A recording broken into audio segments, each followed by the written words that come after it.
are known for your Fulfilled program. Your Fulfilled program has women of color specifically rating as they speak about being fulfilled in their work through increased salaries, but also experiencing an increase in confidence. It looks like over the years, you've been this track record of shifting mindsets.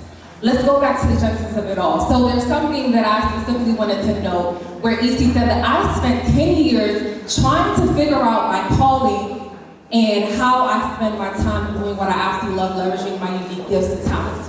So there are moments where we're always kind of in the space of who am I, what am I called to do? And that was where EC was just 10 years ago. She says, I decided no one should be able to spend that much time figuring out how to live out their destinies. So I want to ask you, EC, how did you know when you were on the right path and that this was actually truly your calling? Another follow-up question is, how were you able to push through times when you weren't getting the right traction through what you thought you actually would? That is a really incredible question. How did I know? I always say that you don't discover your purpose, you uncover it. Right? So when God created you, He put you on this earth and it was already in you, but you had to do the work. You had to ask the questions.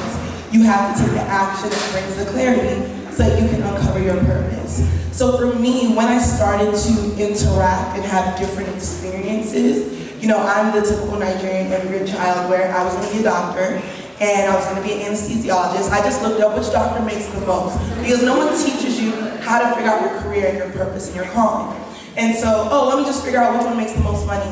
I get to University of Maryland College Park as a bio major, and I already have great grades. I miss type A, great blah, blah, blah. I take organic chemistry 2 and I get an F. I have never failed a class. And that failure, which if you are a God girl, you pay attention to the challenges because God is trying to tell you something.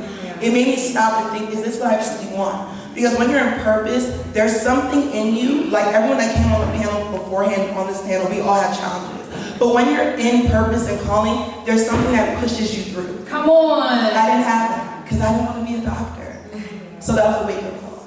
So how did I end up knowing my purpose and calling, which is a much longer question and journey, was I started to have different experiences.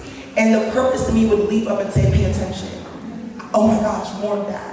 The economy was crashing in 2008, and I loved business. And I would geek out, and I'd be reading, and you know how you think you have a gift and everyone else has a gift, so you think your gift is nothing? And I would like tell my brother, girl, keep believing it. Like, can you stop talking to me about this? So I was like, oh, so my love and passion for business and numbers and transformation is in common. And then I knew it was special. So you have to begin to pay attention. When things in you leap up, don't discount that. If it's writing, if it's speaking, if it's content creation, if it's numbers, if it's medicine, if it's chemistry, whatever, don't discount because it's your purpose trying to speak up. And a lot of us, we are deaf when our purpose, when the Spirit of God is trying to tell us, hey, you found the thing. You're like, oh no. Or too many people are doing it already. Or my mom told me to do this. And it's like, but this is your calling. So how did I know? I paid attention to that.